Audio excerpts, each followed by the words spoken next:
Hi guys, in this video I'll show you how to fix can't add photo in TikTok comments. So if you're unable to add photos or if you try to add picture like these and you face some kind of error, so how can you fix that? First of all, go inside your App Store or Play Store and make sure that you're using the latest version of TikTok. If you have updated it, that's good, but if you have any kind of update of TikTok, so make sure to update it to the latest version and try to fix it if it is fixed. If not, what you can do is after that go inside your settings and open the go inside the applications or apps inside your iPhone or Android and search your TikTok.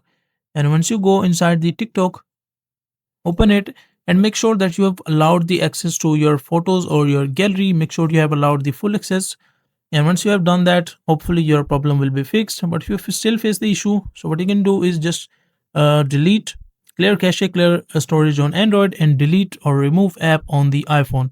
Once you remove the application, reinstall it inside your mobile phone. Make sure to give all the permissions which are necessary, and after that you will be able to add the picture or photo inside the comment section on TikTok. So that is a simple and easy process of how you can do that.